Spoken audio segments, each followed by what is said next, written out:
자, 여기 봅시다, 이제. 요번에 이제 상용 로고 들어갑니다. 2.2 상용 로고.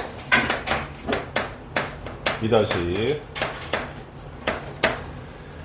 자, 교과정이 바뀌면서 상용 로고가 지금 어떻게 되냐라고 얘기하면 굉장히 많이 축소가 됐어. 그 다음에 수능에서는 이제 흔히 얘기하는 지표와 가수라고 얘기되는 그런 부분에 수능 문제가 지금 안 나오는데, 맛배기로는 두 문제만 나오는 거고, 알겠습니까? 오케이? 그거에 대해서도 선생님 뭐냐면 수능을 어떤 관점에서 봐야 되는지에 대한 이야기를 하면서 마무리 짓겠습니다. 알겠습니까? 일단 상용 로고라고 하는 것에 대해서 먼저 얘기하면, 자, 첫 번째, 수능에서는 그 중요한 빈도가 특히 이번 교과정이 바뀌면서 더 떨어졌다. 선생님 생각에는 사실 거의 안 나온다고 생각해. 알겠어요? 오케이? 예. 자, 그래도 요 정도까지는 준비해야 돼 라고 하는 부분만 선생님 설명을 하죠. 알겠습니까? 일단 왜 상용 로고가 왜 비중이 떨어지냐라고 얘기하면, 자, 로그라는 것이 옛날에 뭐냐면 로그표라는 게 있었고, 그 로그표라는 것은 뭐냐라고 하면 전자계산기가 없던 시절에, 알겠어? 이러한 지수 연산을 좀 쉽게 하기 위해서 상용 로고가 공안이 된 거야. 그러다 보니까 상용 로고의 모든 규칙은 어디에서 나오냐면 상용 로고 표 보는 데에서 나와. 알겠어? 근데 이게 무슨 수학적인 의미가 있는 거야? 아무 의미가 없어, 지금. 왜? 전자계산기 두드리기만 되는 그런 심플한 세상에서 아직도 상용 로고 표를 보는 방법을 가리키고 있다는 것은 너무나 전근대적인 수학이거든? 그러니까 당연히 사라지는 게 맞아. 알았어? 오케이? 그래서 지금 거의 상용 로고에 관련되어 있는 거의 사라졌고, 내신에서는 어쩔 수 없이 그런 문제를 내시니까 한 거고, 우리는 이제 뭐냐면 지표와 가수에 해당되는 그런 문제들은 이제 다 날려도 돼요. 알겠어요? 그 다음에 요즘 모의고사 기출에서도 거의 그런 문제는 이제 찾아보기 좀 힘들어요. 알겠습니까? 예. 옛날에는 엄청나게 많았다는 얘기인 거야. 그래서 상용 로고라는 것은 이렇게 전자계산기가 없던 시절에 아니라 상용 로고 표를 보는 방법에 대한 이야기예요. 그러니까 되게 이상한 논리들이 만들어지는 거야. 알겠습니까?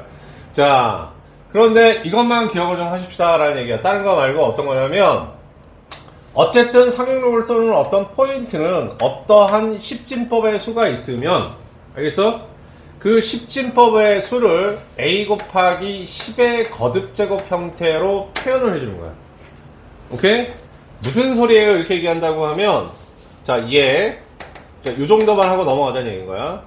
만약에 예를 들어서 1, 2, 3.456 같은 수가 있다고 하면, 얘를 선생님이 어떻게 표현하는데요? 이렇게 얘기하면, 자, 일단 여기에 있는 A 값, 중요한 건 이제 밑에 있는 얘기야. A라는 값은 항상 1 이상 10 미만의 수가 돼야 돼. 오케이? 그 다음에 또 여기에 있는, 요거 순서를 좀 바꾸자. 첫 번째 N서부터 먼저 얘기할게. 자, 중요한 건 이거야. N이라는 것은 10의 거듭제곱이니까 N은 반드시 정수여야 돼. 그 다음에 이때 A 값은 항상 1 이상 10 미만이야. 왜 그럼 이걸 이렇게 둬야 되는데요? 십진법이 아니라 상용 로고 표에, 알겠습니까? 나와 있는 수가 이거기 때문에. 알겠어요? 예, 근데 신경 쓰지 말라고 그랬어, 선생님. 알겠습니까? 근데 이 표현들은 조금 아직도 흔적이 남아있으니까 좀 알아둬야 돼. 그러면 이런 숫자가 있다고 하면 얘는 어떻게 되는 거냐? 소점을 하나, 둘 이동하는 거지, 지금이지? 그럼 어쨌든 어떠한 수들, 어떠한 십진법의 수든 그 수들은 다음과 같이 이렇게 소수점을 이동시켜가지고 항상 자, a 곱하기 10의 거듭제곱 형태로 표현할 수 있다. 그 a 값은 항상 1에서 10 사이에 있는, 오케이? 수로 표현이 가능하고. 이게 그 수잖아. 뒤에 수점이 아무리 길러도. 알았어? 1에서 10 사이의 수가 되는 거지. 그 다음에 소수점이 하나, 둘 이동했으니까 10의 제곱. 이런 형태를 얘기하는 거야. 알겠습니까? 네, 이런 형태를 해서 여기에다 밑수가 10인 상용 로고를 취해서 계산을 하는데 여기다가 로그를 취하겠지? 오케이? 응? 그러면 그 계산 결과는 어떻게 나오냐라고 하면 n 플러스 로그 a로 표현돼. 괜찮아요? 여기까지? 자, 그러면 자, 요게 달라지지 않는다 이거야. 어떻게 안 달라지냐라고 하면 이런 상태에서 이건 얘 들지 말고 여기서부터 여기까지 가는 방법. 로그 n을 만들었으니까 요건 선생님 예를 들어 보니까 여기부터 여기까지 가는 것은 오른쪽에 필기 해놓으면 되죠. 여기 n이 이렇게 되니까 양변에 로그 n 밑수 로그를 취해서 로그 a 곱하기 10의 n 되고, 자, 그럼 플러스가 되니까, 자, 요게 로그 10n제곱 플러스 로그 a가 되고요. 이 값은 어차피 n이니까 n 플러스 로그 a로 표현된다. 이런 거. 알겠습니까? 오케이? 예. 과정을 조금 해놔야 돼. 그리고 나서 두 번째는 뭐냐라고 하면, 얘를 n은 그대로 두고, 얘를 뭘로 바꾸냐면, 알파로 보통 바꾸지. 이렇게. 오케이? 그러면 이 로그 값을 실제 1에서 10 사이의 로그 값을 계산해 보면 여기에서 이 알파에 해당되는 값은 로그 a가 되는데 그 로그 a의 값은 얘가 1에서 10 사이이기 때문에 0보다 크거나 같고 1보다 작은 거야. 괜찮지? 그러면 여기에서 요 n을 정리할 때 단 n은 정수이고 알파는 0에서 어디 사이? 1 사이야.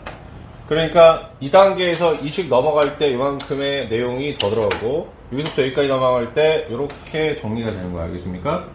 그럼 여러분들이 한테 얘기하고 싶은 건 뭐냐면 다른 건 괜찮고 딱 요 세 개씩의 관계 정도는 좀 알아놔. 왜냐면 아직도 이렇게 흔적이 남아서 이걸 물어보는 문제들이 좀 있어. 오케이? 그래서 상형 로그에서는 이러한 관계식 하나만 압시다 이런 얘기야.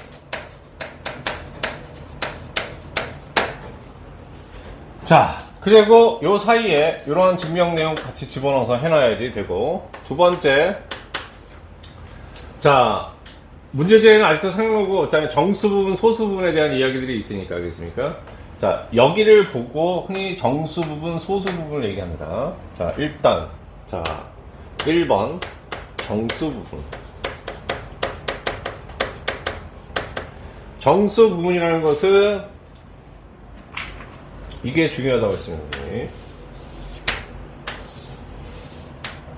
자, 요 상태에서 이걸 보고 정수 부분 이렇게 얘기하니까 그러면 n이 곧 정수 부분이 되고요. 위로 올라가면 달라진 거 없지? 그지? 그런데 정수 부분 재밌게도 어떤 거냐라고 하면 뒤에 소수 부분이니까 알겠습니까? 자, 뭘로 표현이 가냐면 가우스 기호로 우리가 표현이 가능해요. 가우스 기호를 붙여주면 뒤에 소수점 이하가 사라지기 때문에. 알겠습니까? 그래서 첫 번째 정수 부분의 표현은 이렇게 된다. 두 번째 소수 부분의 표현은 어떻게 되는 거냐라고 얘기하면 자 알파라고 표현을 하고요. 알겠습니까? 오케이? 알파라고 표현을 하고 이 알파는 원래 어떤 거였냐면 로그 a였단 말이야. 오케이? 네. 그럼 알파라는 것은 로그 a하고 똑같은 것이고 왜 소수 부분이냐? 0과 1 사이에 두가 되니까.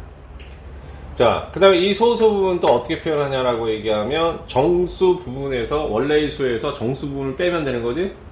그래서 어렵게 표현하면 로그 n에서 가우스 기호 로그 n을 빼주면 된다.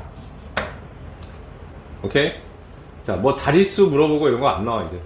알았습니까? 네, 그런 거 이제 신경 쓰지 마십시오. 그건 옛날 버전이라고 그랬죠. 알겠습니까? 상용로고 자체가 옛날 거라고. 오케이? 그러니까는 사실 의미가 없어. 이 정도만 정리하는 걸로 하셔도 될 것 같습니다. 알겠습니까? 상용로고에서는. 네. 혹시 추가 질문 있나요, 선생님한테? 없어요?